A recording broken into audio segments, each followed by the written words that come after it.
Now batting for the Reds, number 44, the shortstop, Ellie Cruz.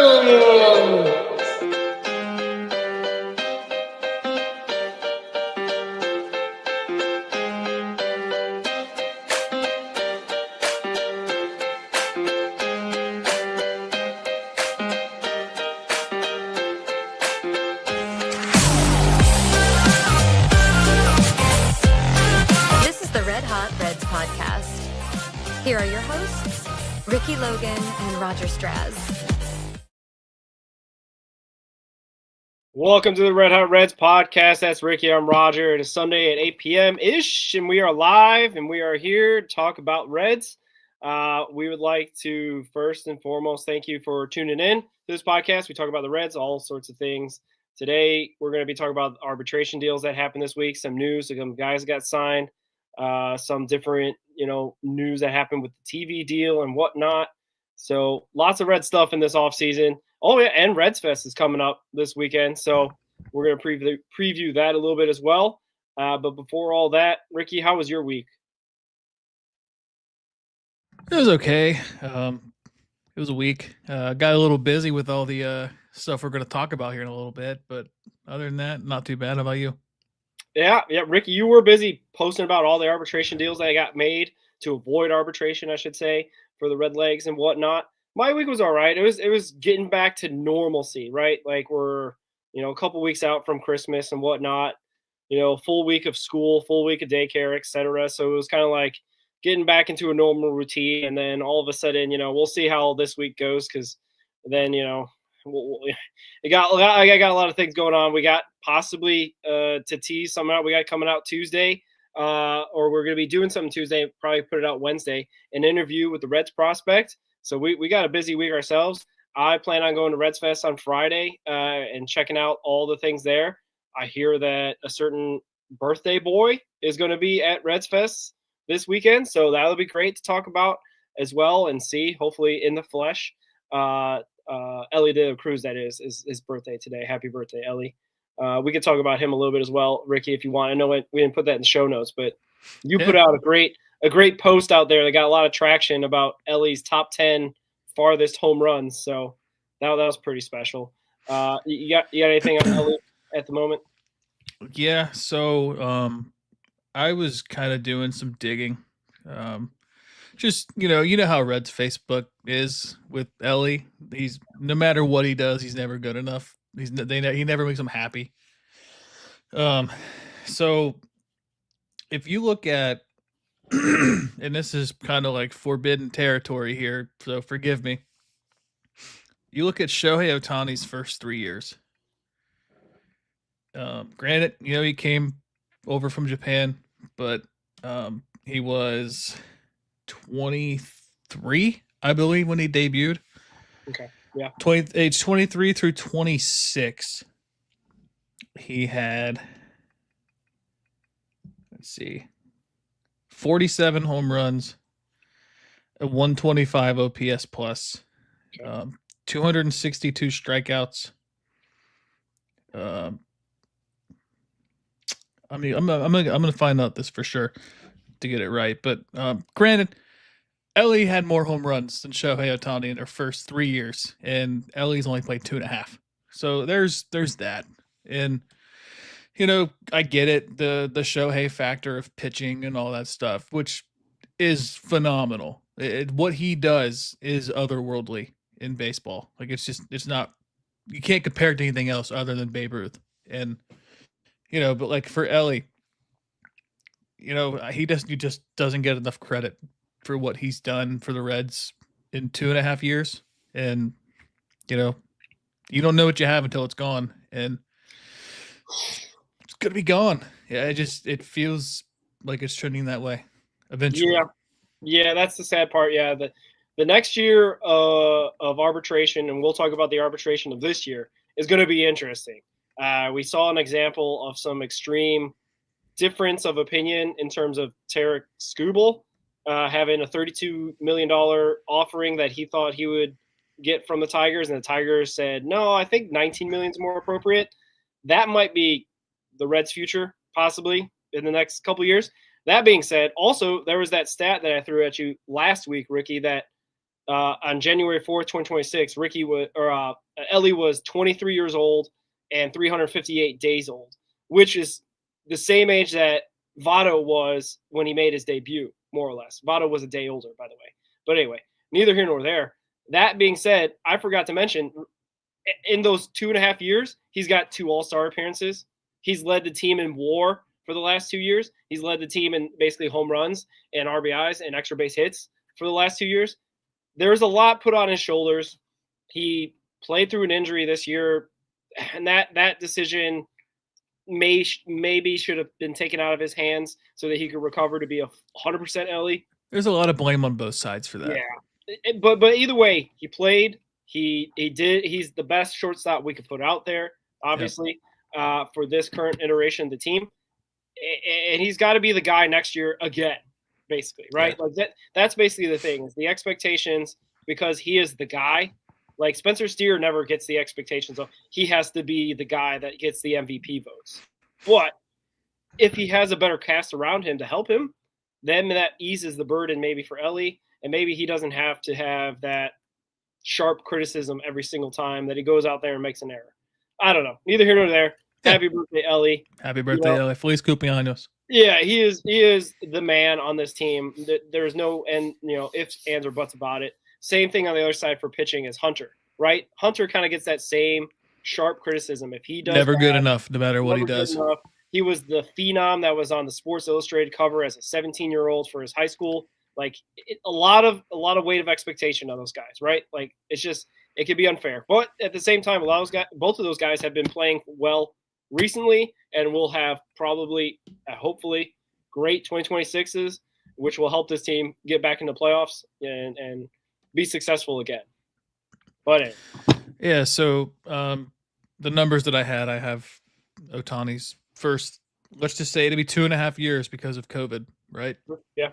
So 47 home runs, 47 doubles, 7 triples, 29 stolen bases, 262 strikeouts, an 843 OPS, a 125 OPS plus. And when you go to Ellie in that same time frame, he has let's see, he's got a lot more strikeouts. Granted, it's Ellie we're talking about here. 543 strikeouts over his first 2.5 seasons. He's got 139 stolen bases, 60 home runs, 82 doubles, 24 triples, and an OPS plus of 107. So you take the awful stretch he had in 2023, where people kind of figured him out per se, and then the awful stretch he had this past season for the last 2 months, he's still 7% better than league average as a hitter. You know, it's not great, but those stretches that he had were atrocious. So it's like, I'll take this, that 24 triples. I mean, when's the last time you've seen a Red have that many triples over the course of nearly 3 seasons? No, I think so. And the other stat that I like about Ohtani that I think we've talked about in the show as well is Ohtani has the 2 highest season totals of an MVP of all time. This is a guy, Ohtani, in 2021 struck out 189 times, and just last year when he won the MVP for the Dodgers, struck out 187 times. Modern baseball is a lot about strikeouts. So, like, anytime that everyone brings up Ellie's strikeouts, I think that's not necessarily – it's not the strongest argument because everyone's doing it, even Ohtani. The thing that I guess Ellie has to do is every time he is up to bat, he has to be productive, right? It can't be in a situation that you bring up all the time. We got a runner on third with no outs or less than 2 outs. We don't do anything with it, right? And Ellie has been Ellie's been kind of the perpetrator of, striking out all or nothing on that situation, right? If he could be productive like Ohtani, who's super productive, extra base hits all the time, and well, if he had somebody behind him, if Ellie had someone behind him like a Freddie Freeman, maybe he'd be getting walked a little bit more. But neither here nor there.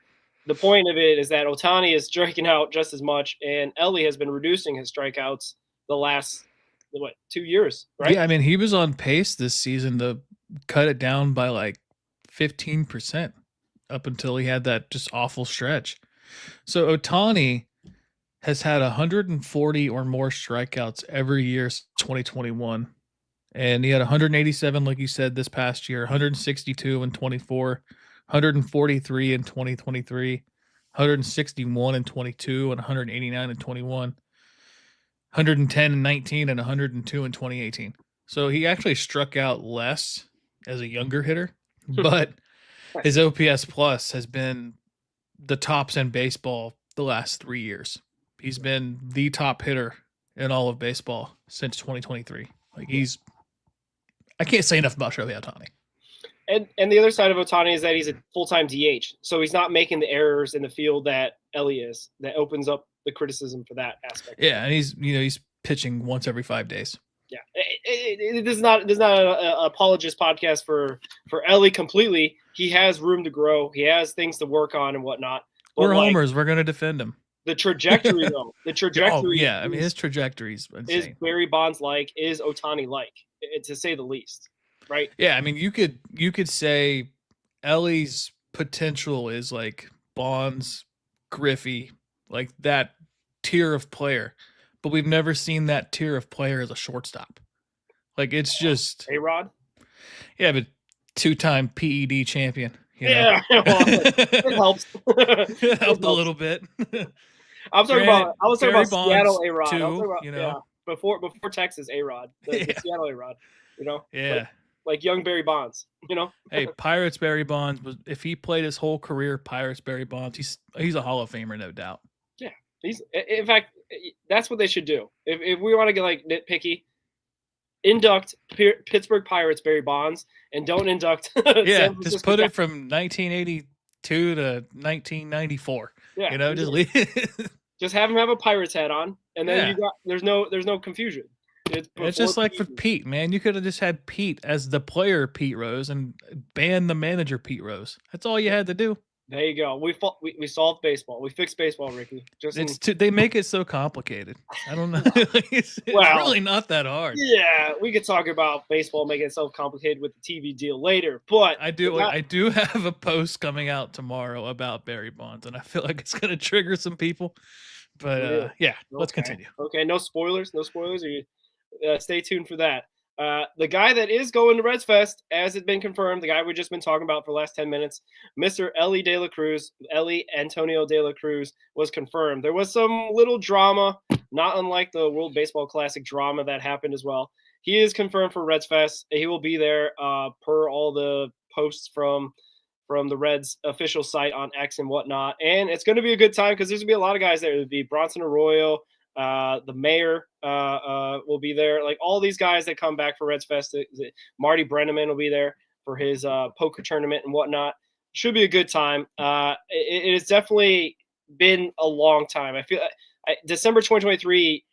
It's not technically 3 years, but it feels like it's 3 years. It's 2 and 2 months years since they've had Reds Fest. And I don't know. I'm going to be there Friday. I think a bunch of other guys that follow us and like our stuff will be there as well. So I'll try to get some exclusive content and whatnot. Is there anything, Ricky, that from Reds Fest that stood out to you? Any ideas or any of the players that are going to be there that stood out? I like some of the alumni that's coming back. Sean Casey's going to be there Friday, I think. Mm-hmm. Danny Graves is going to be there Saturday.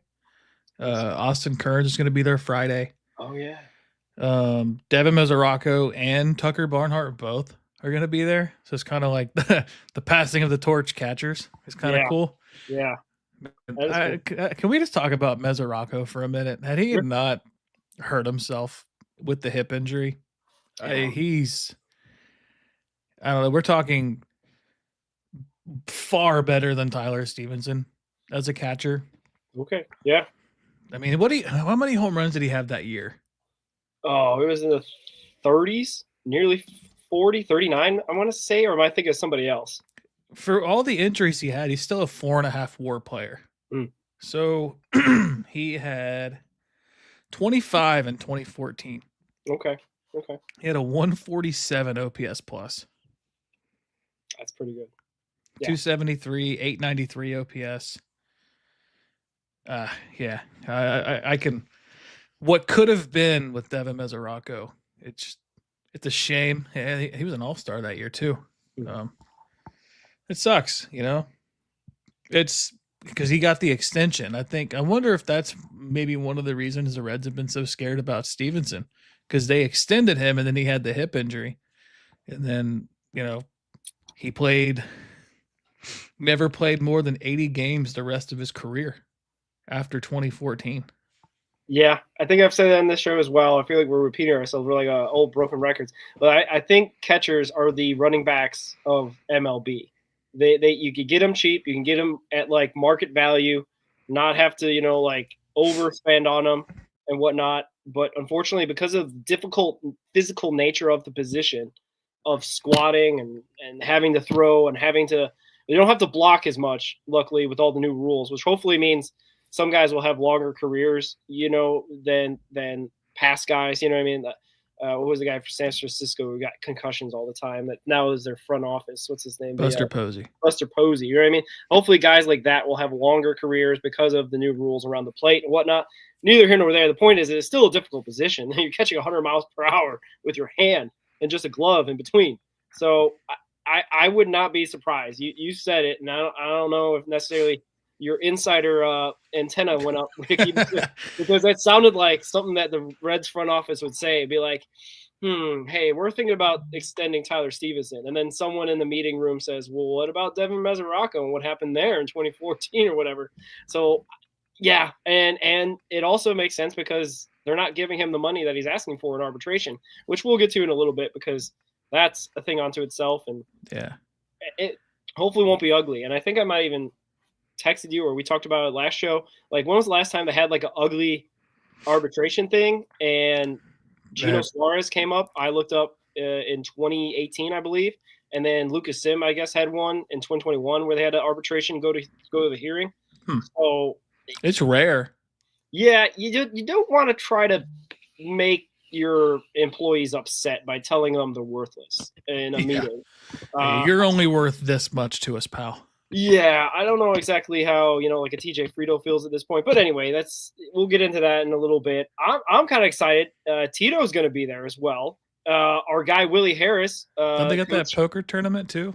Yeah, that's the one that Marty Brenneman runs. And he that's basically what he shows up for. He shows up and kind of runs the poker tournament. I think he plays probably as well, just to get a little star factor. You think Tito's going to be around the table as well? Is that I'm sure he's sure. We know he likes to gamble. So all right. Willie Harris, our Ryan McChrystal's ex-coach, it would be there. It would be awesome. A new third base coach. That'd be cool to see him. 2005 White Sox World Series winner. So shout out to him. Mike Napoli would be there as well. A lot of these guys is their first Reds Fest too. So that's cool. Yeah, it is a bit disappointing that the prospects that they got were none of the guys that we're close with, unfortunately. But we got some big time names: Jay Allen, Cam Collier, Alfredo Janot, our guy Luke Hayden down in Dayton, Carlos Jorge, Arnaldo Lantigua will be there. Tyson Lewis, who I heard did an interview with Greg, right? So shout out to him.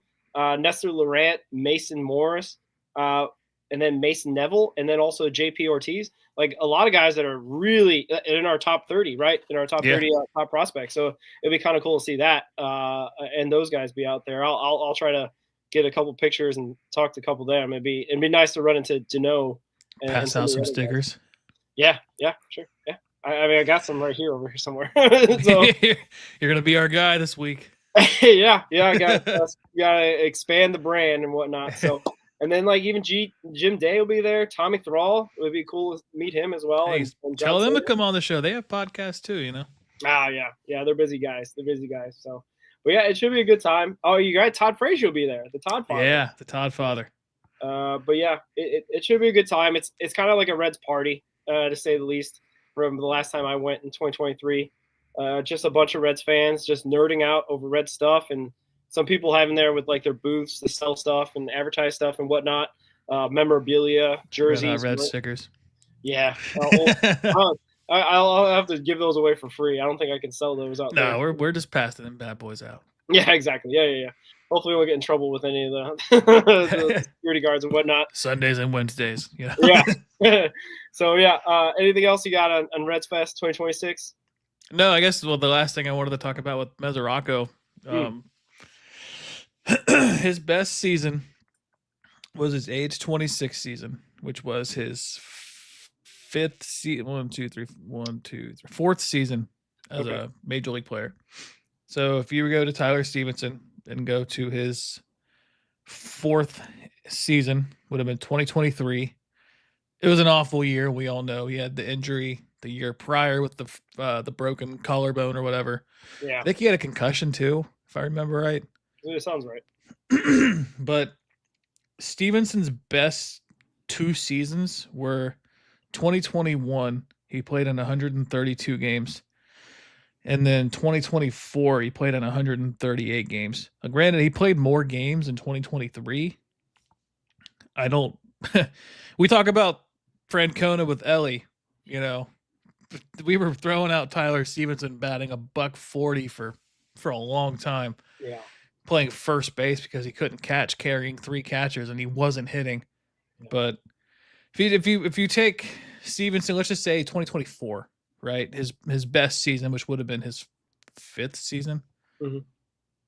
He would have been 27. Mesoraco was 26. So that's comparable, right? Stevenson was a 2.4 WAR with a 112 OPS plus, his second highest of his, I guess excluding his 2020 season, his second highest of his career.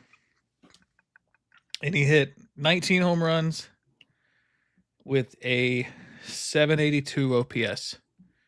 You go to Mesoraco, like I said earlier, 273, 893 OPS, a 147 OPS plus, which passes every year of Tyler Stevenson's career, and the 25 home runs, which is a career high for both players. So yeah. I don't know what's going on. Like, I wished I had some sense of why we're not trying to push for at least like a 2 or 3 year extension with Stevenson, because he's a free agent after this year. I believe 2026 offseason. Yep. Yeah, and he lines up right with that CBA cutting off. It's not like Alfredo Duno is going to be up next year or even possibly the year after. I mean, there's a chance. I'm never going to rule it out, because Duno could start in Double-A this year, for all we know. Yeah. He's projected to start in Dayton, but there's a chance he goes to Chattanooga, and that just bumps him up a year. Maybe they're seeing that, and that's why they played Duno in the fall league this past fall and not this coming fall. And I don't know. Are we going to rely on a 36-year-old Trevino? And what's the catcher from the Dodgers we got? Rortfeld. Who knows? Maybe that's their plan. I don't know. Yeah, at the very least, I think they see Rortfeld as like an insurance policy. Like a lot of the signings that we're going to kind of talk about for depth that happened this past week and whatnot. The Stevenson question is interesting. We've been talking about it for a while. I feel like we hit on this every time we talk about Stevenson. Because his 6 years of control line up right with the CBA, I wouldn't be surprised if the Reds figure out, like, hey, we're just going to see what the new CBA looks like, the new potential rules around, contracts and whatnot, and maybe a salary cap, maybe something that resembles a salary cap, maybe something where there's like, the funny thing about like our article that kind of launched this podcast about the salary cap potential is that they have a luxury tax. And I don't know if you know this, but like in basketball, they did that too. They have a luxury tax. But the problem was the Golden State Warriors in 2022 blew way past that luxury tax to get all these, really expensive players to win the NBA Finals, that they added a second luxury tax to the NBA because of what the Golden State Warriors did in 2022. That could be the reality of baseball, is that they see the Dodgers, they see the Yankees that will gladly spend in the luxury tax because their owners are that rich, that they'll add possibly a second layer That's just a guess. I don't know. I'm no reporting behind this, not an insider. A second layer to make it even stricter and more penalized for going that far into the salary, aprons, I think is what they call in basketball. What they call in baseball, the salary excise tax or the or whatever it is. But you know what I mean? Like they might just add on to it. But that's just a random guess right here on January 11th, 2026. We're still 11 months away from that CBA expiring, so we're 358 days or something like that away. What's it, December 6th? December 1st. December 1st. Yeah. So, yeah. It's right after basically the World Series and everyone's getting into a little bit of free agency and the hot stove and whatnot. Is basically what's anticipated is baseball shut down. But we will see. I don't know. This is the year where we're going to hear a lot of wild reports from, insiders saying, oh, this GM and this owner is saying this, and that. And the players union and Tony Clark are saying this, and that. So we'll see. I don't know. It'll be an interesting year. I think what worries me is like the last time things got this heated about a salary cap, there was a strike. And I don't think there will be. I know we talked about it a little bit when we talked about the Expos documentary, but there's got to be like a thought, like could they? I don't think so, but yeah, it's like I get it from a player's perspective. You don't want to be capped on how much money you make. Like I understand that. But then as like a fan in a business, like you can't rely on 4 teams, 5 teams essentially making up who could win it all every year. I think that's what made baseball so great throughout the history of the game up until the last 20 years. It's like the Pirates won a World Series. The Reds had the big red machine. Yeah, the Yankees had their dynasty, But that's what made baseball cool. Yeah. Like the Red Sox had the curse. The Cubs had the curse. These big market. Like I don't remember how long it was, but wasn't there like a pretty lengthy amount of time the Dodgers didn't win a World Series? Yeah, they were good in the 80s. So it was about 40 years or so. Yeah. So like it felt like up until the market changed where like money became so extravagant for all these players. Like I remember, was it A-Rod was the first $200 million player, I think, in the early 2000s with the Rangers? 300. I think it was like a 10-year 300. I think he was also the first 300 million. I think he had a $200 million contract with the Rangers. I'm not. Don't quote me on that. Yeah. But so like, I remember when Votto signed his contract in 2012, right? Yeah. Like the Reds spent $275 million on one player. We can't even fathom $175 million on one player for the Reds. And it's like, I don't know. I feel like parity's just gone. Like every once in a while, you'll get that one team like the Royals who just happen to develop players at the right time. You get a generational catcher in Salvador Perez. You get a couple good pitchers. I think Greinke was on that team, or was he? He was around then, I want to say. He was in that era. Yeah. And, they go out and they make the splash to get rid of 3 top prospects, go out and get Johnny Cueto, and they go win the World Series. And I don't know. Tampa kind of is like the closest team we've had to doing that in the last 10 years. And, they came up short in 2020 against the Dodgers and 2009 against the Phillies. Yep. Like, it's, I don't know. I could keep going. I'm going on a tangent. Yeah, for sure. And just to fact check, it was 10 years, $252 million, the Rangers contract for A-Rod back in 2000. 26 years ago. But yeah, baseball still is the most random sport where like anything can happen. Yeah, anything can happen. It's kind of a bounce of a ball. It's kind of like who comes up at the play at the right time. I mean, the Dodgers kind of benefited from that. A guy like Ohtani didn't win the World Series for them. The guy that saved their World Series was what's his name, the shortstop from the Marlins. Oh, what is his name? Miguel Rojas. Rojas. Like, it's just random. That guy is not going to be a Hall of Famer any which way you slice it. But that wins them the World Series because the randomness of the game can put these guys in positions to win. Like, when you see like the World Series MVPs of like the last 15 years, they're not like automatic lock Hall of Famers. Most of them, they're just guys that had a great series and won the World Series. And that's not necessarily taking anything away from them as baseball players. I'm just saying that it's not like basketball where like the guy has the ball in his hand the whole time offensively and he can dictate the whole game.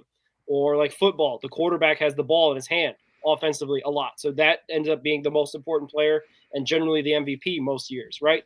So that like baseball is kind of like the only game, like that stat I think threw out a long time ago. But baseball, of all the major sports, is the only sport where the defense holds on to the ball the whole game.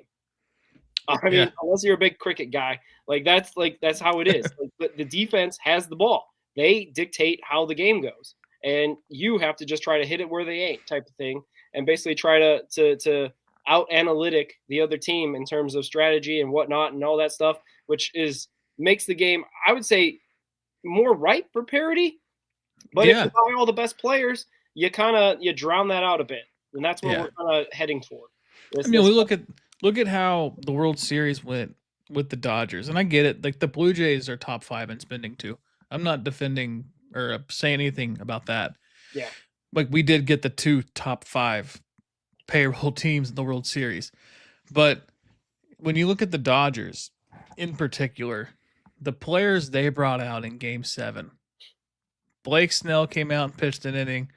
Yamamoto pitched an inning, 2 innings, I think. In Game 7, like, it was ridiculous. After pitching the night before. Yeah. So that's kind of my point. Like, if the Reds were in a Game 7 situation like that, would they in extra innings? They played like an 18-inning game, didn't they? Yeah. Game 4 or 5.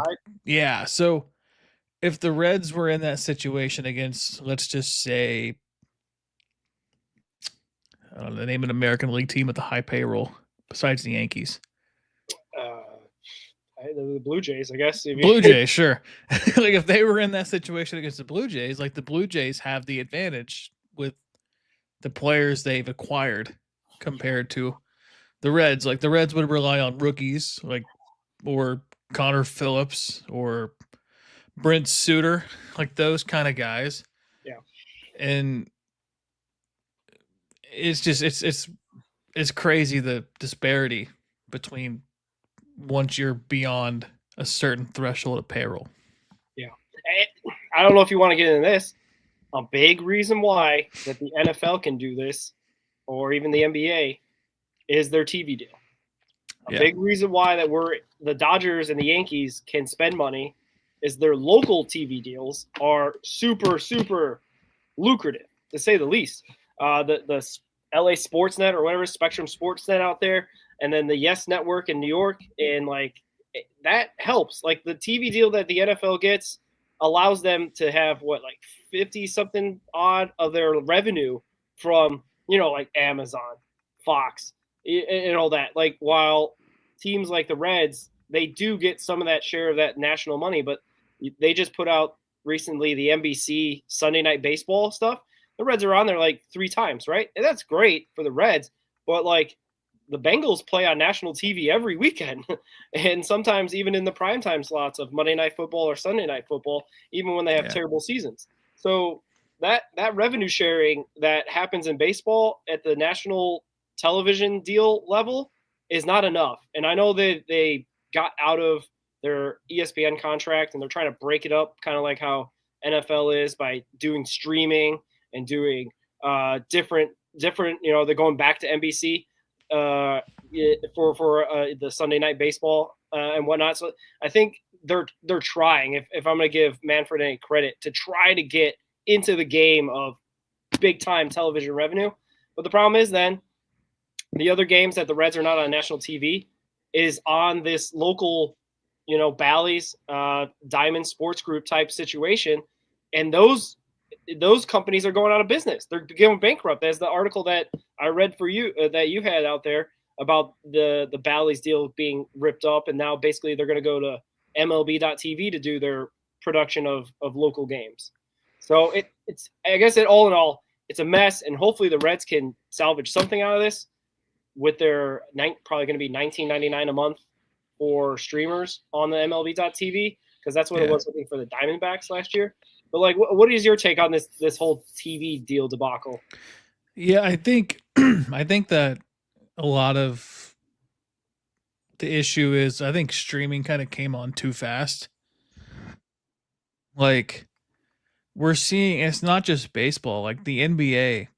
It is mainstream sports network now. They bought out Bally, which was Diamond Sports Group, and they licensed FanDuel. So like FanDuel, the sports book is fine. Like everyone's like, oh, is FanDuel down? Like, no, it's they licensed FanDuel. But I included in my article on the TV debacle, I guess. Evan Drillich of The Athletic has been a really like key person to keep up with this on. And Tom Friend of the Sports Business Journal. He reported that I think January they missed the payment for the NBA. I think like the Atlanta Hawks were one of the teams. They missed the payment in December to the St. Louis Cardinals. So like, I think streaming, I think you can blame streaming just because like, I don't think people understand streaming yet as far as like businesses. So like we see with MLB TV, right? They want you to buy MLB TV so you can stream games on your phone or to your TV. But like streaming shouldn't have blackouts. And yet we're still blacking out stuff. Like you're paying to watch baseball, but you can't even watch the teams that you want to watch. So like that's where the local TV companies come in. But then we also have these local TV companies doing streaming also. So you're paying, let's just say you're a fan, like my family, like we're Reds fans, but my dad is from Northern California, born and raised, been an Oakland A's fan most of his life, right? So growing up, if we were to buy the package, we would have, let's just say me growing up was today, right? Just to kind of put context. Yeah. If 33-year-old me was 16 in 2026, we would have to pay, was it $30 a month for MLB TV to watch athletic games and $30 a month for FanDuel TV just to watch Reds games. You're paying $60 just to watch the same sport twice. And then that's not even counting if you buy like YouTube TV, which is like $90.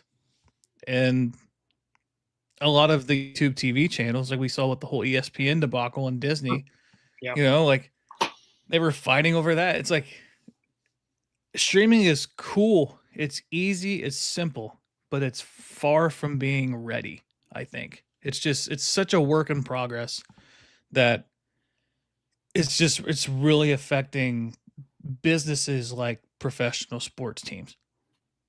Yeah, I think, like you said, it's far from being ready. I think it's from all what we've seen in the last couple of years, at least with the streaming deals for baseball, far from being profitable, far from being a sustainable business. Because, like you said, the FanDuel book gambling site is totally fine, but they're probably not wanting to go in on the Reds 2026 season as their affiliate, local sports network, because they ain't making money on that end, and that's the point of business, right? In America, right, is that you're here to make money. I know that obviously, live sports is still like a hugely profitable thing, but the thing about baseball that becomes difficult to sell is that it's every day, and there's 30 ball clubs every single day playing, more or less, right? Yeah.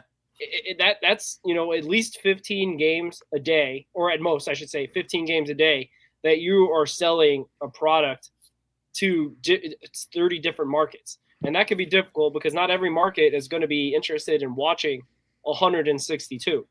I mean, maybe the hardcores, but that they, Yeah. I guess, have found out that that's not profitable because the hands have changed so many times. Diamond Sports Group has gone into bankruptcy. Main Street Sports is what's in charge now, and who knows who's going to take it on next.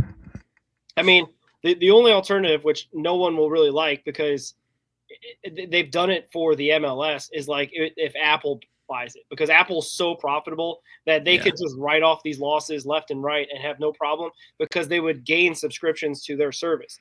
The only thing is, which has happened to the MLS, just as a little side tangent, is that it's exclusivity. You're not able to get people to get to your product if you're only in one place. That's why I'm kind of somewhat praising MLB by ripping up the ESPN deal and trying to parse it up by going to different places and say, hey, do you want this? NBC, do you want this? Like try to make it accessible by going to multiple different avenues, I guess, having different options. Now that may be frustrating because I always see, and I always laugh at the Drew Garrison tweet about how much it costs to be an NFL fan in 2025 and now 2026 because of all the subscriptions you have to have. But that's kind of the name of the game right now, right? For these companies to be profitable, they're going to ask you to pay. And if you're willing to see the NFL on Netflix, to see the NFL on Prime, to see the NFL on probably Apple at one point, right? You're going to have to pay. There was a prediction a while ago about that the Super Bowl is going to be a pay-per-view event one day. Oh, yeah. And that I can see that. You know why? Because everyone wants to watch the Super Bowl. So what do? You turn it around and make it a pay-per-view product because you're going to pay for it basically, right? Or they do like the streaming alternative, make it like a YouTube TV exclusive, or you have, because they already have it with the NFL Sunday Ticket. Yep. You got to have YouTube TV to watch the Super Bowl, and then you get an influx of like 4 billion people buying YouTube TV, and they make their money off of that. Like I had an idea kind of pop up. I'm no business major or nothing like that, but I was thinking about how you mentioned MLS with Apple. Right. So like what if they did something like that for baseball? And so like your normal streaming package is Apple baseball. But then like let's just say how it used to be for baseball, you had Sunday night baseball, Monday night baseball, and Wednesday night baseball, like how the NBA has it for ESPN currently. Right. So like you could showcase all of those, like one team. Let's just say Sunday night baseball, you got Dodgers versus the Giants, right? Monday night baseball, you have Red Sox, Yankees. Wednesday night baseball, you got Reds versus Cubs. And then you rotate a different rival or whatever happens to be on the schedule every week as like your prime time event to get these people to go to those streaming sites. But then they're also on traditional cable as well. I don't know. I'd be against the exclusivity factor because we can see in real time the MLS having issues, and it's not coming from the MLS. Get this, Ricky. The deal for MLS is $2 billion over 10 years, so they get $200 million in hand every single year. The people that want to get out from this 10-year deal is Apple, because Apple isn't getting the return on investment that they thought they would get by investing in MLS. That's the fear. Is that there were rumors that Apple was trying to rip up their deal. And on that same token, because they're not getting the subscriptions, that entail kind of indicates to you they're not growing the sport the way they thought. In so much that now this year for 2026 and Apple, you don't need an extra $100 to watch the MLS. It's now if you have Apple TV, whatever that $7, $8, $12, whatever, $19 a month, now you get MLS for free. Before it was like an add-on to an add-on, like you said, like Sunday Ticket.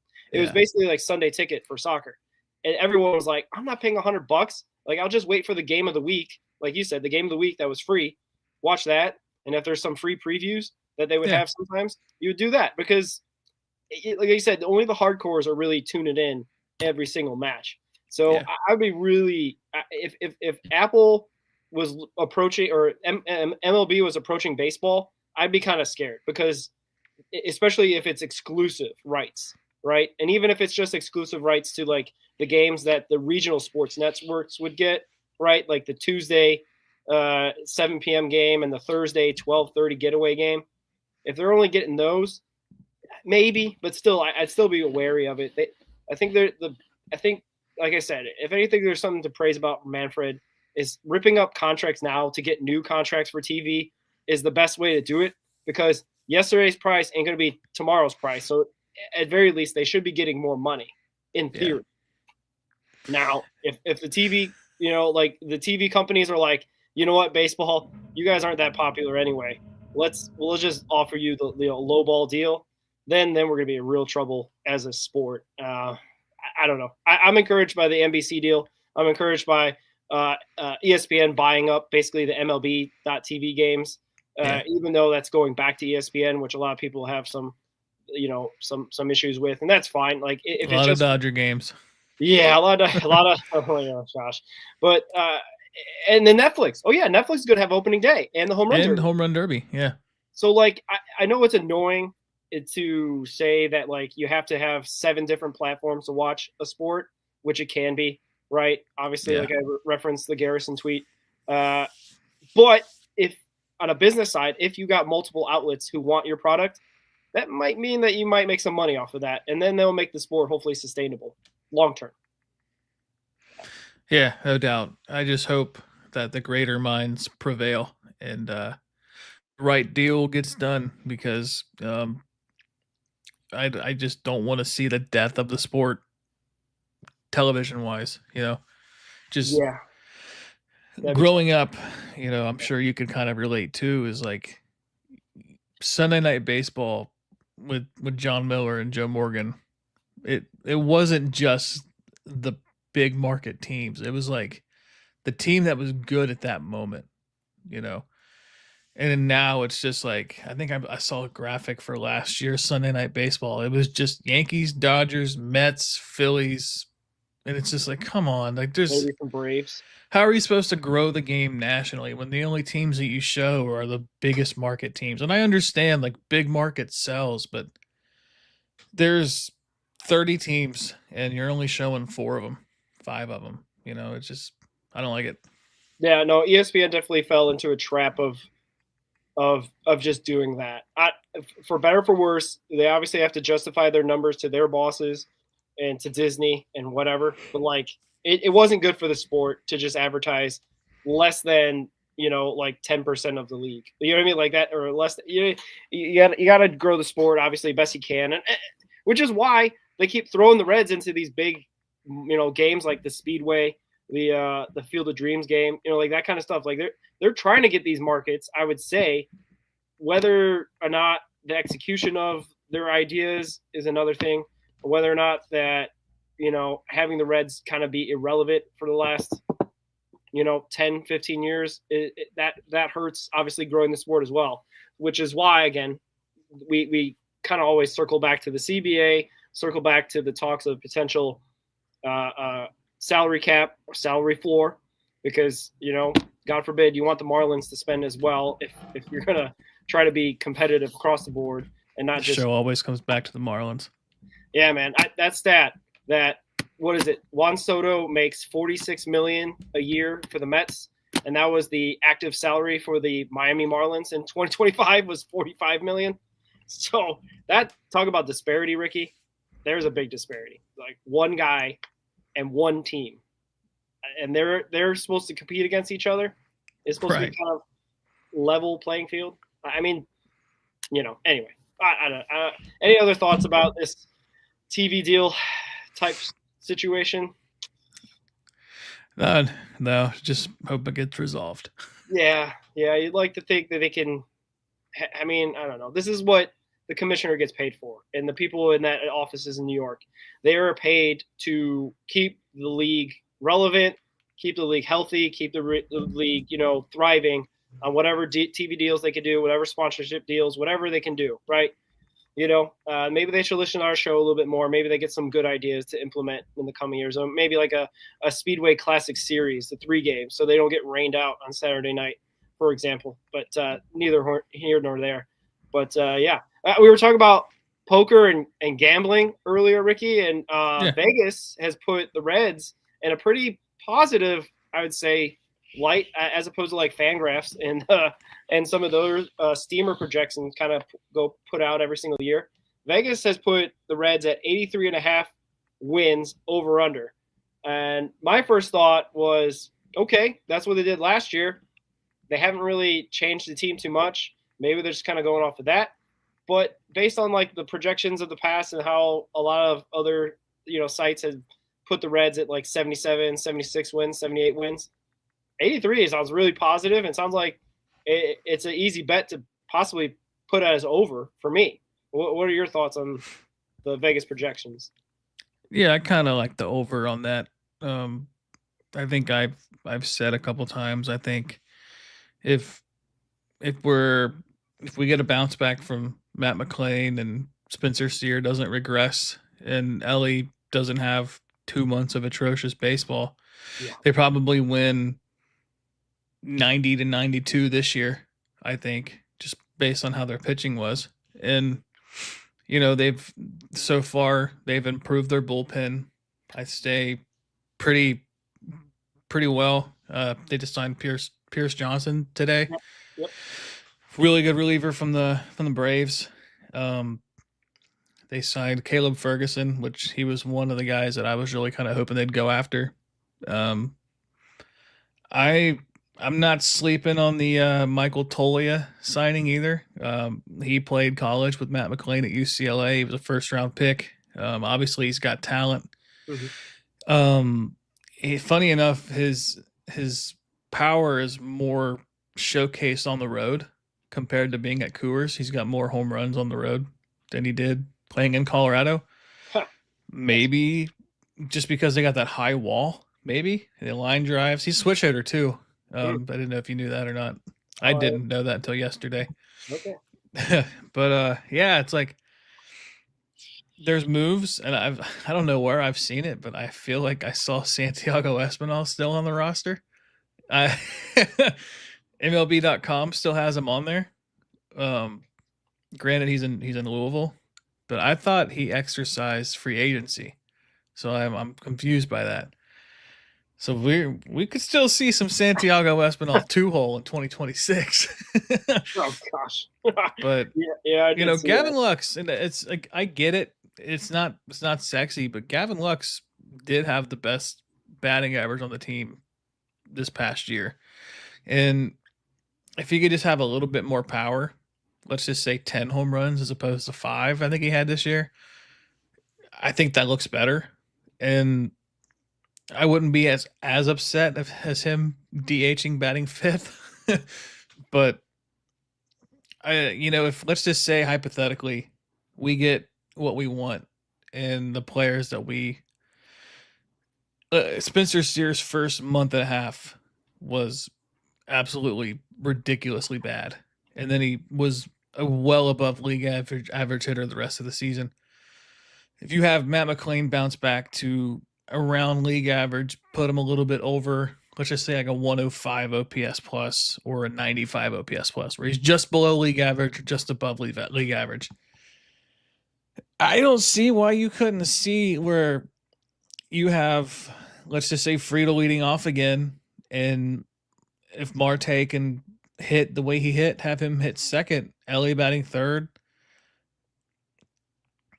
Spencer Steer batting cleanup, Stevenson batting 5th. Like, I don't see where that's not a good lineup.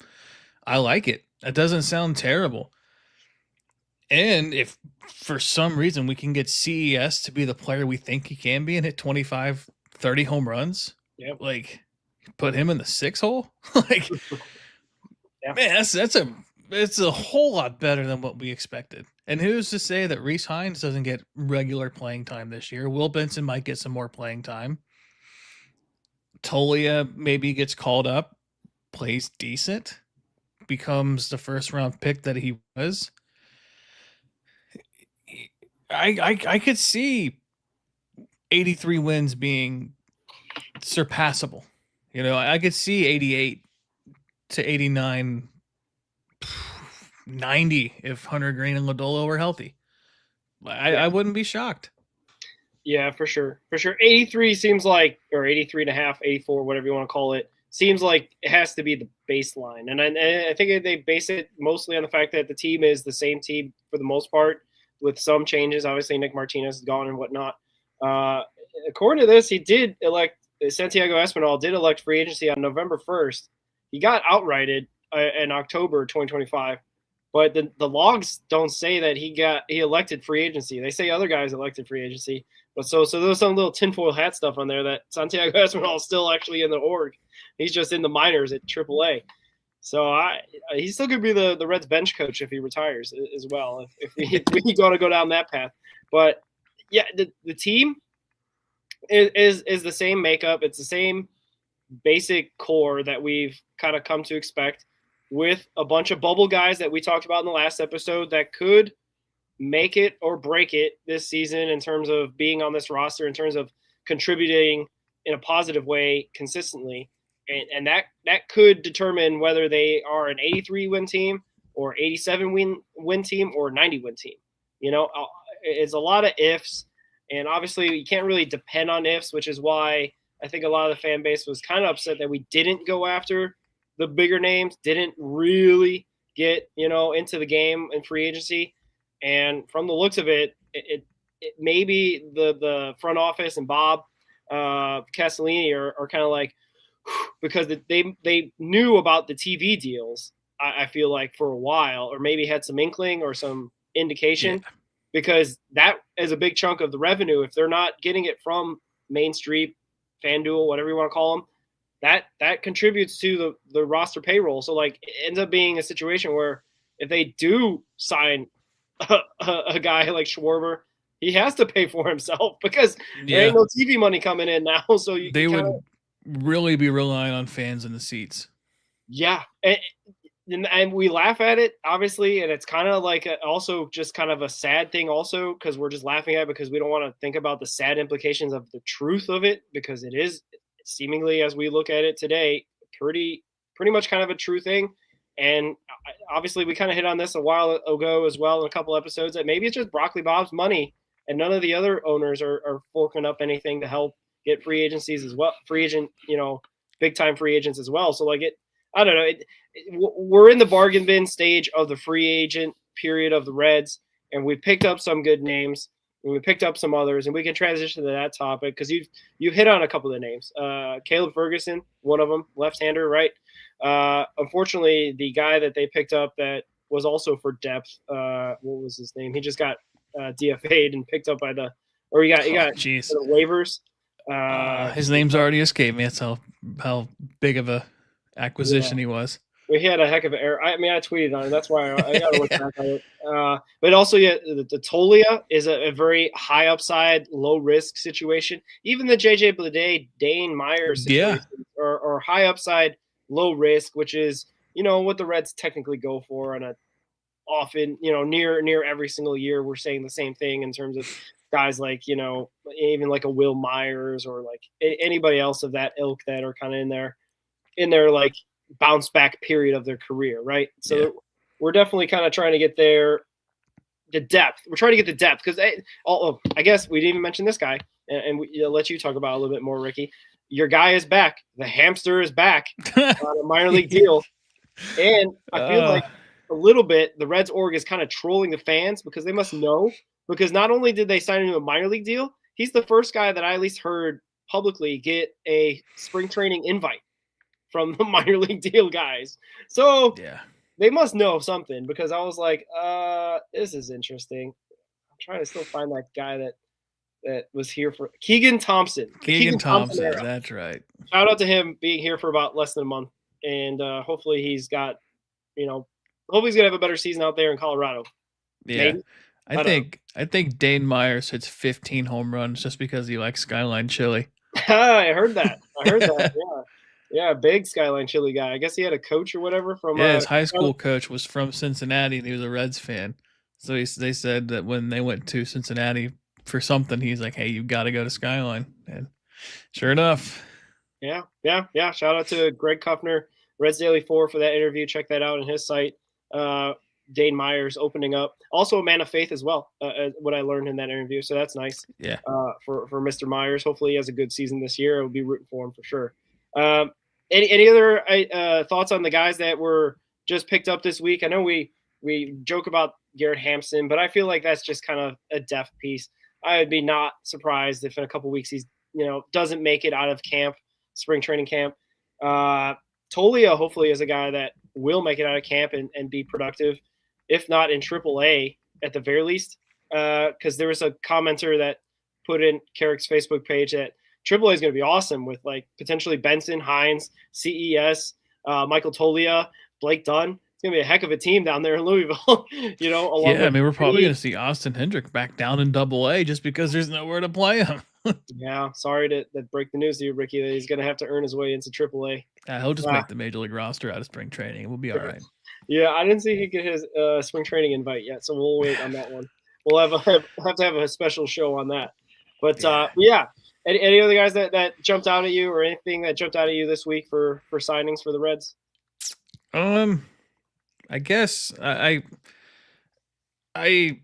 don't know if we've already talked about it. I can't remember, but like I don't hate the JJ Bleday signing. I really wanted him a couple years ago. Yeah. And I really like the defense that Dane Myers provides. He's really quick. Puts his body on the line. And he's not that bad of a hitter either. He hasn't had much playing time. I think this past season was the most playing time he's had in his career to this point. And he played well enough to get a farewell social media post from Miami. So he must have been a really good, from what I've seen just from Greg interviewing him, he seems like a very high character guy. And I think that's what Tito's kind of going after, if he has a say in any of these things. Yeah. And it could be Crawl, but it just seems like guys, we're not going after problems, I guess, if that makes sense. Divas, like as good as Ellie is, he's not a diva, right? As good as Marte was this past year, he's not a diva. Hunter Green, top 3 pitcher in baseball, not a diva. Right. And he's not going out there getting arrested on a Friday night, stuff like that. We're not seeing those kind of signings. And I'm not saying anybody that we haven't gone after is, but you kind of see, with the Jamer Candelario, right? When he was rehabbing and they basically said, hey, would you take an option to AAA? He's like, no. So they DFA'd him. So it's like he wasn't self-aware to realize of how bad he was. And I get it. You played baseball 10 years in the Major League Baseball. You kind of feel like you've earned it. But I don't know. I like the character we're going after. And it seems to be organizational, not just major leagues. People we've talked to, Kunzel, McChrystal, we like them because they, in particular, they're like, they're Christian, the men of faith. We like that, but they're also just genuinely good people. And maybe we're just saying that because they took time out of their day to talk to us. But I like the direction of the people that we're going after. Yeah, for sure. That was a big talking point during the David Bell era of having a clubhouse, good guys, good people, good culture, and whatnot. That helps. It's certainly, you don't want a bunch of guys going after each other that may have some character issues. Or David Bell also had Trevor Bauer, Nick Castellanos. we're talking about like the 22, 23, 24 team. Like Jesse Winker, yeah. Amir Garrett, Yasiel Puig. We could just keep going.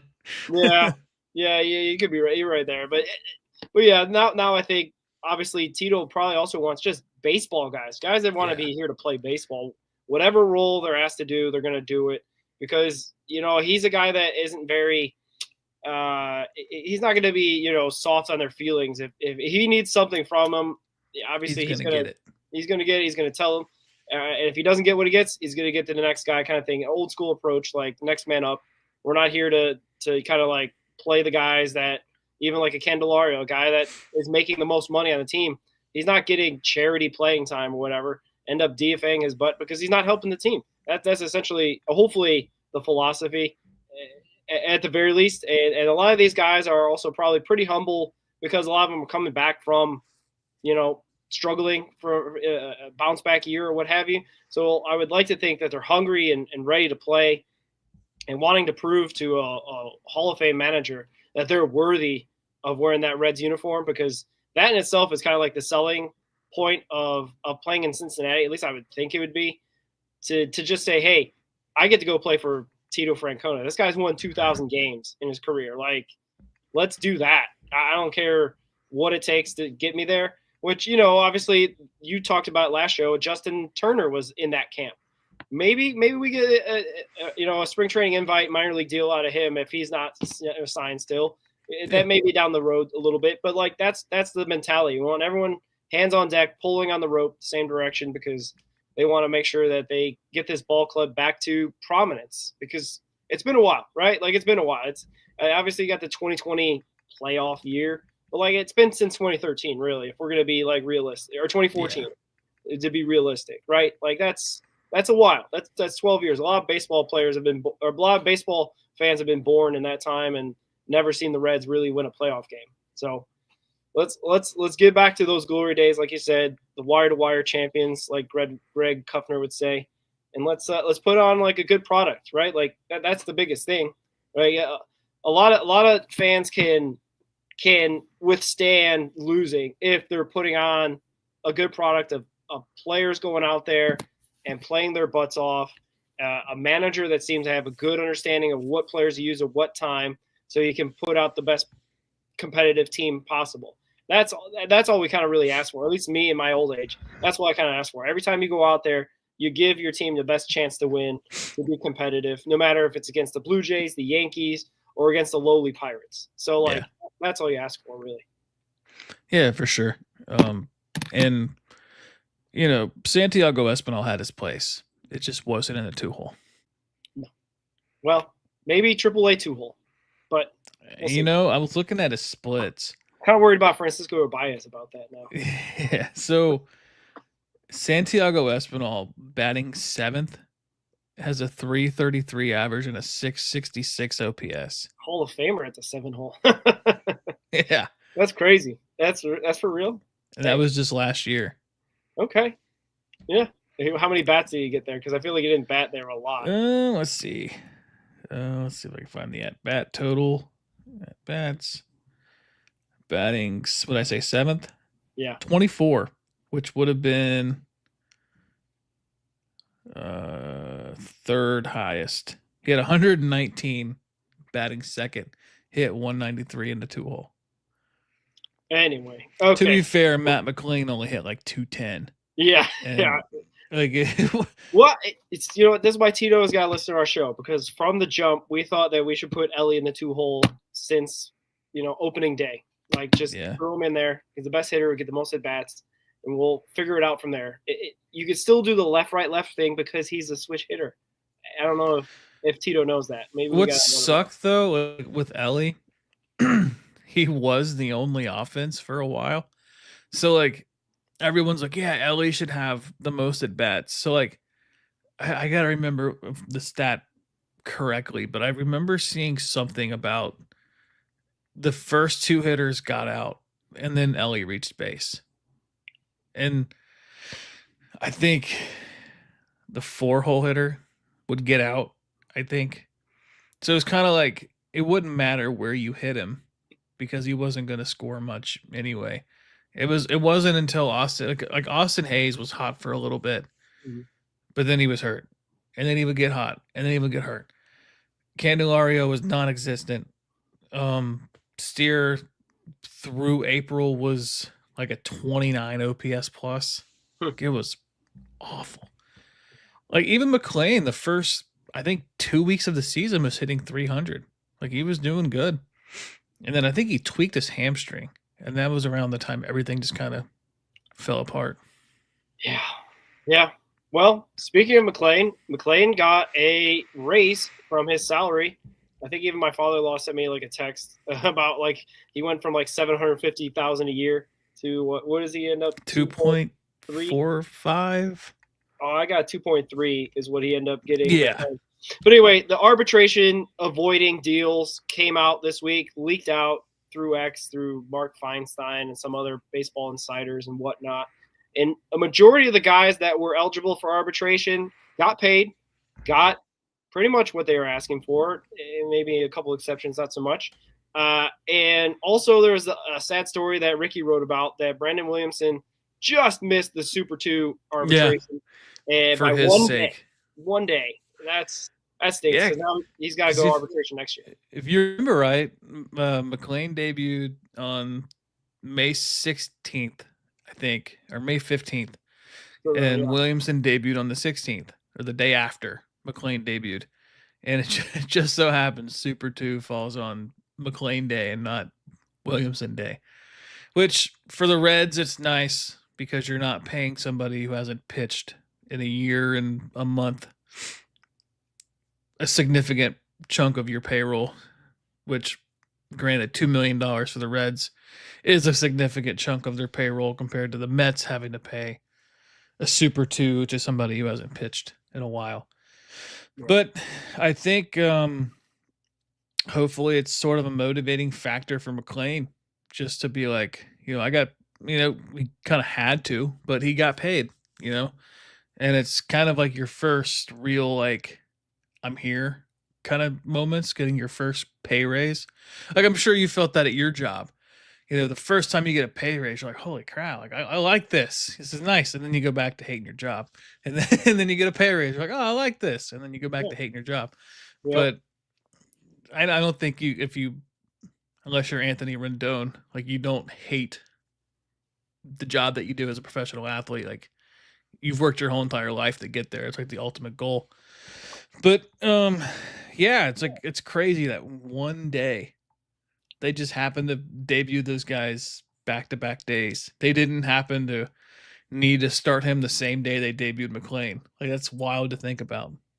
Yeah, it is a world of difference for how much Williamson's going to make for next year, and McLean obviously on the other side of the token.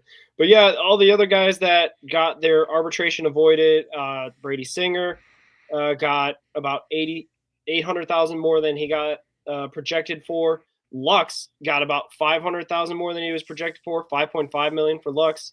Brady Singer had 12.75 million for the 1 year deal. Sam Moll, I think this one got announced a while ago or something. Like, there was something where, like, he got a bunch of incentives built into his contract. Yeah, that could be bigger, but I think, like, the base is like 875,000 for 2026 for Moll. If I'm reading that right, I think it's 875,000 up to like 1.4. Yeah, I think, with incentives and whatnot, which is perfect for a guy like Moll because of the fact that it seemed like he missed the mark last year, and you gotta have some sort of external factor for him to get going, because hopefully he has the bounce back year from 2025. Lodolo got paid about 450,000 more than he was projected. He got 4.75 mil. Friedel was the big one that, I didn't even text you about. I was like, he was projected to get 4.9. It's coming off like a almost career high, or at least close to career high, 152 games. Yeah. And I don't know, like you I think you said back to me, it's because of his age. He's 30. Going into arbitration. I think because people were comparing him and Steer, and I think most would probably agree that Friedel's the better player right now.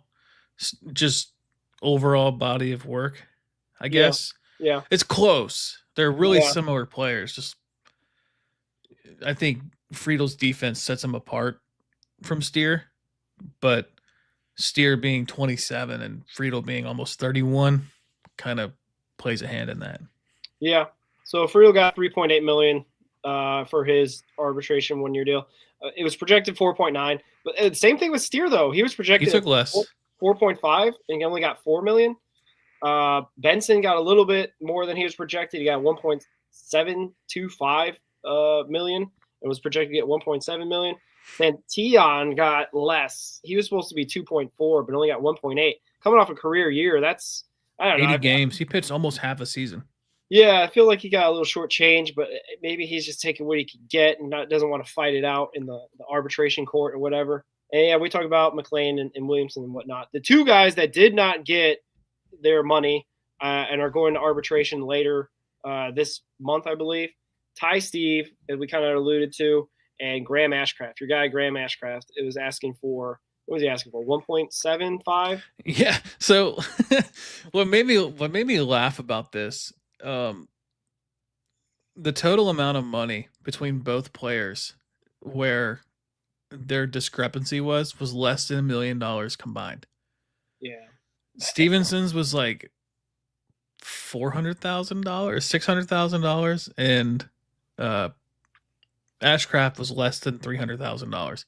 So it was like $750,000 or $800,000 between the two of them, and they couldn't agree. Like, I get it, Stevenson. I just give it to him, like, just what are we? Well, why are we? If we're fighting over that, then there's not a chance of an extension. I feel like You're saying it. Yeah. I think I put that in my article about it. I said there hasn't been much noise about an extension with Stevenson. To hear that they cannot agree on a deal to avoid arbitration doesn't surprise me. He showed improvement defensively and in pitch framing. He hit 13 home runs. This is his final year of arbitration. Like, this is it. They're either going to give him what he wants in the hearing, or they're going to sign him long term. I feel like it's going to be one or the other. Well, yeah, that was the thing I brought up earlier in the show. There were a bit of ugly arbitration hearings for Sims in 21 and Gino Suarez in 18. The Reds won the case in 2018 against Suarez, but then they extended him. Yeah. I don't know if that's the future for Ty Steve. Based on my hunch and just obviously what we talked about catchers just a little bit ago, I don't know. I don't see it. I don't see it. It'd have to be on a really team-friendly deal, right? Yeah, or short term. Yeah, like 3 years or something like that. That would be my guess. But maybe he doesn't want that deal either. Maybe he Suarez got 7 years, didn't he? I believe so. Yeah. Granted, third baseman, shortstop, tons of power. Sadly, he had 2 of the worst years of his career right after the extension. It sucks, but they could right the ship and sign him right now. Yeah, that'd be nice. Obviously, he'd probably be the Schwarber full-time DH unless Key Brian Hayes needs a rest. But I don't know. Yeah, 7 years, $66 million was Suarez's deal back in 2018. So maybe I don't know. I think Stevenson's fighting for this money, like you said, because he may see the writing on the wall. He may see this might be the last year as a Red. So he's trying to get all he can and try to get what he's worth. Yeah, because I was thinking while you were talking about the salary cap issues and the CBA coming up. Yeah. So let's just say they are waiting for that. And what happens is they just basically keep it the way it's been, the status quo, right? Then he becomes a free agent. And a team that needs a catcher and can spend some money just says, hey, we'll give you 6 years, $85 million or whatever. Sure. The Reds aren't going to match that. Like, it's just not going to happen. No, that's why he'd be the perfect JT Real Muto replacement next year for the Phillies. Like, I could see that. Or, let's just say they decide to move Cal Raleigh to DH full time after next year, and then you just bring in Stevenson to be your 29-year-old catcher that you can take the load off of a 60 home run guy and bring in a 25 home run guy. Yeah, it's possible. I do think they're playing out the string. They're probably doing it not just for him, right? Like, we could probably look at some other guys that are their last year control is this year as well for the Reds and other teams as well. I would imagine.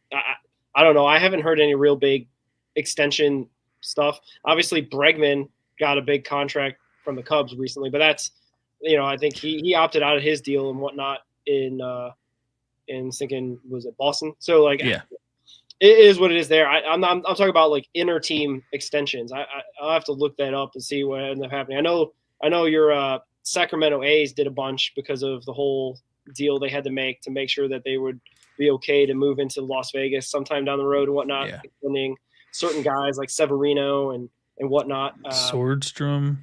Yeah, that was this year, right? Okay, so there's Yeah. one. But yeah, it is what it is with Stevenson. I feel they probably want to see him prove it. They want to see him have a career year, to say the least. I think, you know what I mean. Like if he hits 25 home runs and 80 RBIs, maybe there is an extension coming down the road. You know what I mean? I don't know if he gets it off the year he had in 2025. Is all I'm saying. Yeah, he's just running out of time to do it as a Red. We want to talk about what we want to talk about next. Friedel or your boy Ashcraft. Yeah, we can talk about Friedel. The Friedel thing confuses me a bit. I think that you're right. There may be some ageism going on with TJ Friedel in terms of like they don't value him as much as the projections put out there. At the same time, he had one of his better years in a long time, and maybe they were kind of factoring also injuries as well. They're not just looking at just last year, looking at maybe the last 3 years and projecting out to see what a TJ Friedel looks like in 2029 or whatever, you know, and figure out what he's doing. But I thought he would have got a little bit more. You know, maybe that's just the Reds being cheap and saving some money wherever they can by lowballing somebody and basically daring TJ Friedel to say, hey, do you really want to go to arbitration case against us, you know, later this month? Or do you just want to take your 3.8 and we'll shake hands and move on? What are your thoughts with TJ? Yeah, so I just pulled up Baseball Reference, and I don't feel as bad comparing him and Steer at all. Really? Or saying Friedel's the better player, which it's close. And looking at Baseball Reference is very close. So, and they've played basically the same amount of time. Friedel came up in 21. Steer came up in 22. Age 25 to 29, age 24 to 27. So it's not. There's Friedel's played in 461 games. Steer's played in 488 games. So it's really close in the amount of time they played. Okay. Steer is a 5.1 career WAR. Friedel's 6.8. Granted, center field, you're going to a little bit more pull. And then hits, Friedel's got 9 less hits than Steer. He's only got 12 fewer home runs than Steer. Okay. And he's got more stolen bases, a higher batting average, a higher on base. Slugging's only 7 points lower than Steer. He's got a higher OPS and a higher OPS plus. So Steer is a 101 OPS plus. Friedel's a 104. So they're really similar players. I didn't realize how similar they were before I just blabbered it out there. Yeah, you're right about the WAR thing. I think center fielders get a little more defensive WAR bump than corner guys, and even though that Steer had a second base, third base, yeah, first base, left field. I was just talking about the Gold Glove nomination. He made the top 3 for first base, so I would think that he maybe have a little bit higher WAR than 5.1 career, but maybe that's just last year. You know, he played mostly corner outfield and, like you said, utility everywhere else in 24 and 23. But yeah, I don't know. I guess maybe it's just my Reds fandom valuing a guy more than maybe the organization does, because they got Hector Rodriguez now on the 40-man. You know, I'm not saying that's and then they also signed Dave Myers, right? Like maybe I'm in a situation where I'm valuing TJ a little more than maybe, you know, Nick Krall does. And you heard the comment earlier in the Hot Stove interview. I forget, it was Tito that said it, that he played too many games, 152 games. Like, it sounds like they're saying that he's going to be a guy that they're going to platoon maybe a little bit more and not play every day and be the leadoff hitter every day. That's what at least I'm kind of picking up what they're putting down. And, you know, we've even talked about it. Will Benson can play center too, at least at Great American ballpark. That's kind of a thing. I don't know if they'll do it. We'll see. It seems like Dave Myers will be that defensive center field backup to TJ. And if he has a good season, he could spell TJ for more time than just, you know, every now and then. So let me ask you this.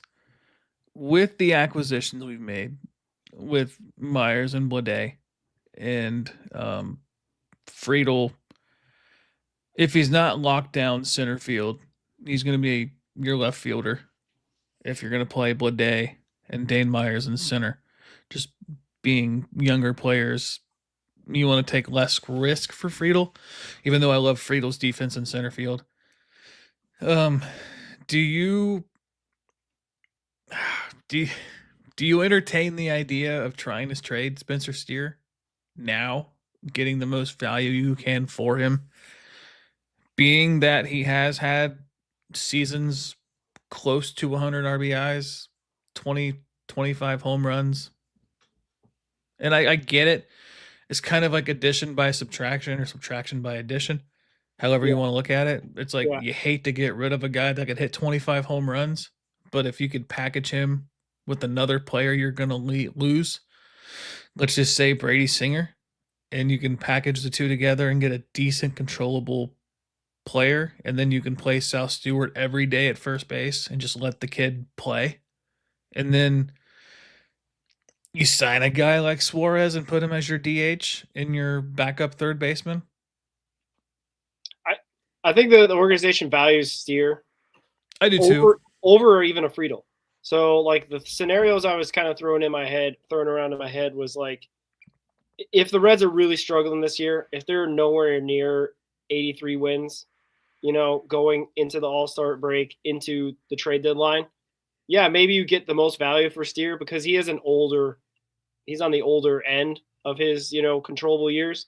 So maybe that's valuable to someone because he's seasoned, but he still has a couple more years of control than most players at 27. I was thinking more Friedel's the guy to go. Like I mentioned, Hector Rodriguez. If Hector Rodriguez turns out to be the player that we like, that we see, he's not just in AAA working on his craft, but is major league ready-ish or close, where he can be the backup to Dane Myers. I think TJ's gone because a 30-year-old on the other side, you're not going to get much from him, obviously. I'm not saying that we're going to unload TJ Friedel and get a bunch of great prospects back.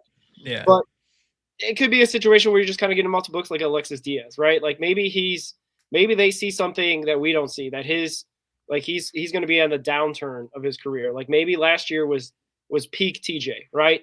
Robbing home runs, pulling the ball at a weird rate, playing 152 games. Maybe that's like the apex. That's the top of TJ we're going to see as a Red.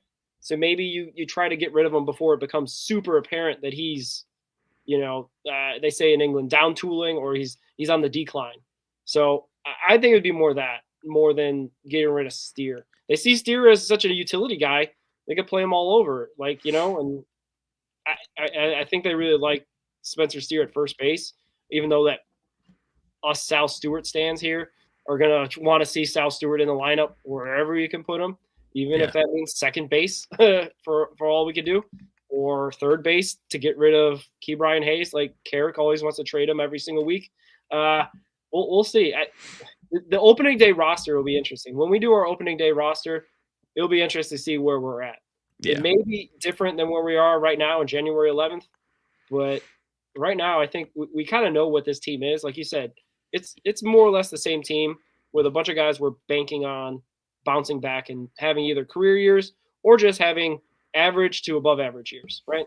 Yeah, I mean, we could see hypothetically a trade of a Friedel or Steer with two relatively high prospects for a hitter. And I'm not saying Luis Robert. I think that ship sailed. I think they want too much for him. And I think we've talked about it. I think I've said,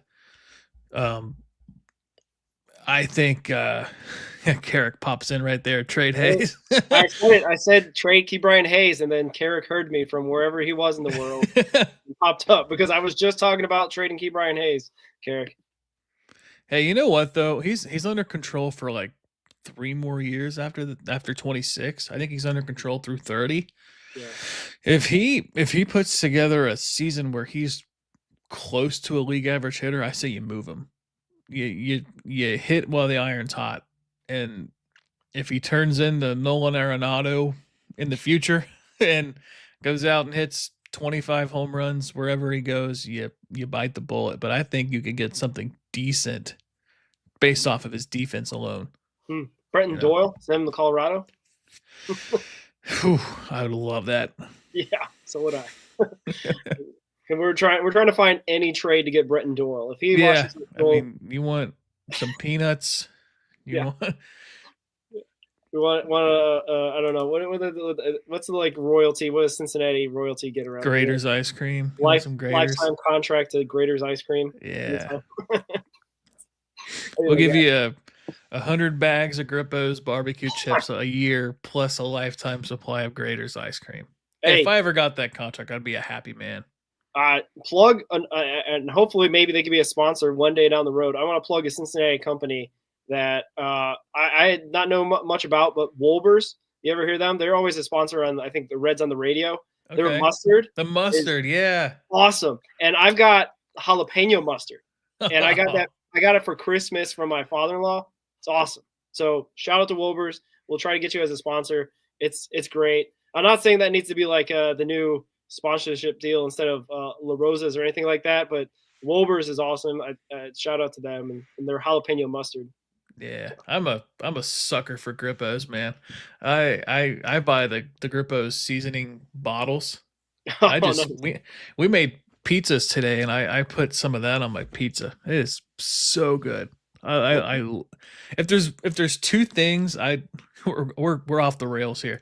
Yeah. If there's two things, you know, when we go to Arizona, if we're gonna bring things for players to try from Cincinnati, Mm, it's you can't really make them skyline chili no. because you don't know where you're gonna meet them.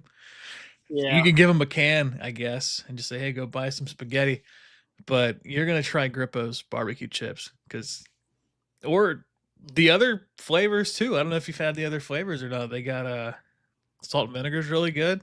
Really? Their plain chips are really good. They have a some kind of Maui onion flavor. It's really good.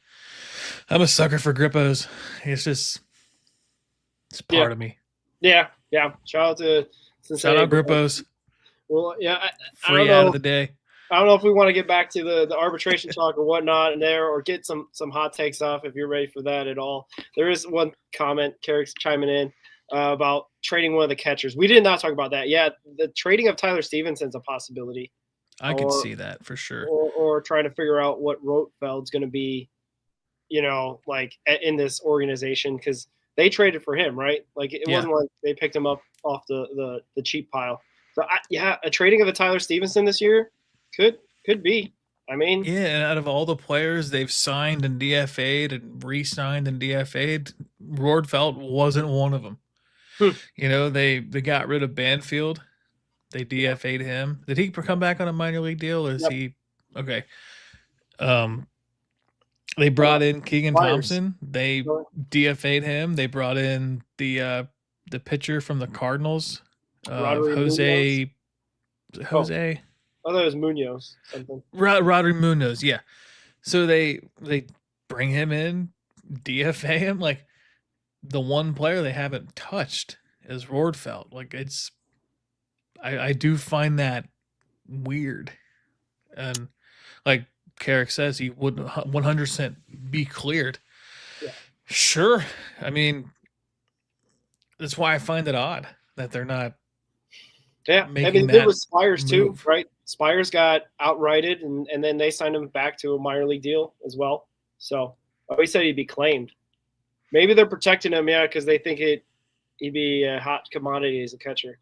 Yeah, but Banfield, I thought he could have been claimed too, just based off his power projections. Like, I get it. Like, I think he kind of got the raw end of the deal, getting called up and getting like one at bat, one game or whatever it was. But it's called the Resigns or the Will Benson special. Resigns, man.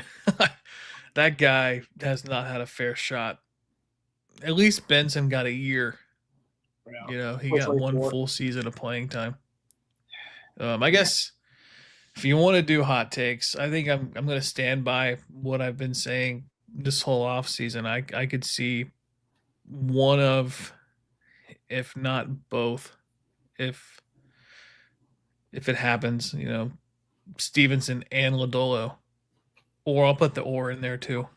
Yeah, getting moved, only because Stevenson, this is his last year under control, and Lodolo, you got one more year. And if Lodolo pitches the way he pitched this year, his arbitration number is going to be a lot higher next year. You're looking at probably like 9.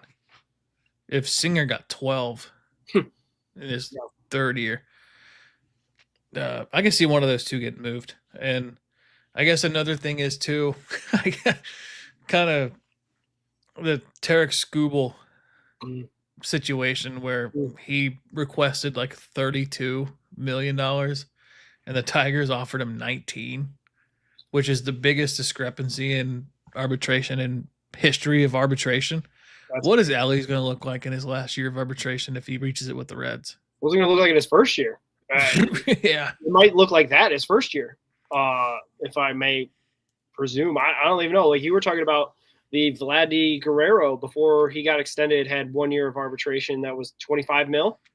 And that's like a couple years ago, right? Like that wasn't that far. 2023, I think, or 4. Yeah, I mean, 2027 is next year, and we're going to be looking at probably a $30 million number, I would say, for Ellie.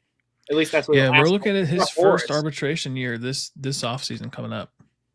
That's going to be. There's going to be a lot of key guys on that. Well, that you said there's not going to be a work stoppage. I think they'll lock him out the first day of that December 1st, 2026, because I think they're just going to try to put the screws to the players' union to try to say, hey, we got to make a deal. Make a deal. You know what I mean? Put all the pressure on the players. All of these guys are going to be arbitration eligible next year. And this is including guys that are still arbitration eligible this year. Ellie, Marte, McLean, Lodolo, Abbott, Williamson, CES, Will Benson, I think. Yeah. Steer, Friedel. I mean, you're looking at like 11 players, all arbitration. So they're saving their money now. There's going to be moves. There's going to be something. Something has to happen for it to work, because they're not going to arbitrate everybody, and not everybody's going to get their number. Because if Marte develops and Ellie trajects the way we see him trajecting, like there's going to be some very high numbers in arbitration. Yes, in there too. He'll be in there, I think. He's in there. He was so late in August or July. Is that too late? I'm not sure. He would be in the same camp as Williamson because he was post McLean. Yeah. All right. Yeah, but you're right. Like 11 plus guys you're making decisions on. Yeah. Yeah. Well, that's why we're not paid the big bucks to do that, Ricky. We're here just to talk about it. We're here to talk about it. I do agree with you. I think the list of potential trade people for me is growing and growing and growing. Obviously, the more and more I talk to Carrick, I'm getting on board with like the Hayes thing, especially if he's a below average hitter. Singer is on that potential trade. Ty Steve. I put Gavin Lux in there too. Like if Tyler Callahan can be Gavin Lux 2.0 or Gavin Lux Jr., then there's no need for Gavin Lux, right? Especially not at $7 or $8 million. Exactly. Lodolo, throw in potentially Steer, but I think they like him too much. I mean, they let him play half a season hurt in the outfield and at DH and had no problems with it. So I feel like he's one of those McLean protected class Reds. But yeah, anybody else can get it basically because they're basically in a situation where obviously this roster is going to get expensive because it's a pretty talented class. Like I call it the class of 2023, right? CES in there as well with even Benson is in that class of people that joined the Reds in 23. Like if they're successful in this year, they just become that much more expensive this time next year in 2027. So yeah, the decision's got to be made. We've got a decent farm system. The baseball prospectus says that we have top 5 underrated farm system. We did you see the other voting of like the GMs that were polled? They said that they had a question like which organization hoards the most prospects, and there was a winner by far and away. It was the Cleveland Guardians. They got 40% of the vote. I'm like, what? Like, what is this? Like, it seems like they're trying to like smear the Guardians. I wonder how many times Nick Kroll voted. every time, like early and often. Like it was just a really weird, like skewed vote. But anyway, yeah, they say the Reds system's pretty undervalued. Like I said, I think we're trying to bridge the gap from the 2023 class to the 2027 Alfredo Jano class, right? What we do with that in terms of keeping the team competitive, adding players, basically making the depth enough so that we can survive 162. Can't have enough pitching. All those phrases, all that stuff. Like it turns out to be an interesting 2026 season, and I don't know. I think we've got the guys. I think we have enough guys that will be, at least a competitive team. But there's so many guys that are coming up. Like I'm happy that Hector Rodriguez is getting his shot at the Dominican League and is getting his shot by being added to the 40-man roster. Gives him a chance to be called up that much sooner. And hopefully that day, maybe it's 2026, late, early, wherever it ends up being. We'll see. But, Francisco Arbaez, I guess that's my hot take as well. Is like we got to get him up. We got to get him playing as well, especially if Santiago Espinal is lurking around there in Louisville. We'll have to do that. Oh, it's crazy. Yeah. I guess if you don't have anything else, I know you said you have a hard out at around 10 o'clock. We could shout out Battle Bites real quick. I think we forgot to do that. Use code All Gloves Off 10 for 10% off your order. Battle Bites is a jerky company. They're kind of a startup company similar to us with All Gloves Off. They donate 10% of every order to the Wounded Warrior Project. So that's I support that full-heartedly. For sure. And I'm a big fan of jerky. So they're high protein. I think they said they have like around 12 grams per package. So if you're into jerky, help them and help us out by doing that as well by using the code All Gloves Off 10 at fuelyourbattle.com. Yeah, for sure. Yeah. A little bit shorter show, a little bit just of stuff we ran through with the news and all that, but please like, comment, and subscribe. Red Hot Reds YouTube, Red Hot Reds X. I think Ricky's even working on a Twitch channel. Yeah. We're working on some things behind the scenes for you. I'm going to be going out to Reds Fest, so look out for some stuff getting posted out there about that. Hopefully some nice videos or pictures at least with some of the guys out there at Reds Fest. It should be a good time. Hopefully a Reds party, as I like to call it. So and we'll be back here next Sunday to recap all that and everything else, and hopefully we'll have some more news to talk about, some positive news. At least, hey, no Nick Krall quotes this week. That's been 2026 has been pretty crawl free. I don't know if you know this. Maybe we're what are we 11 days in? Yeah. Well, it doesn't take that long for Nick Krall to open his mouth and say something dumb. But maybe he'll say something at Reds Fest. It'll get everyone going. But and I guess if you made it this far into the show, I guess we can go ahead and just say it. If you tune in this week, Keen Vu interview. Yes, a hot prospect at Daytona Tortugas out of Arizona State, right? Yes. Sun Devils, is that what they're? I think it's Arizona State. Yeah. Yeah. Shout out that. I'll try to make sure I get that right. But yeah, tune into that Tuesday. We'll be recording it and probably dropping it Wednesday sometime. So yeah, please like and subscribe to that. We really appreciate everyone that's been supporting us, and we're going to keep going and keep doing this, and hopefully we get some more interviews down the road. Yeah, it's all part of the experience. It's a blast, man. Yeah, we're no professionals here. We're just trying to do having a good time. So, we're trying to do Reds content for you and trying to get our takes off our chest so we're not, annoying our family members about it. Yeah, and my wife would probably leave me if I had to talk to her the way I talk to you on the internet. So hey, it happens. It happens. But yeah, if you got nothing else, Ricky, let's do our sign off. We really appreciate you tuning in. Go Reds. Go Reds.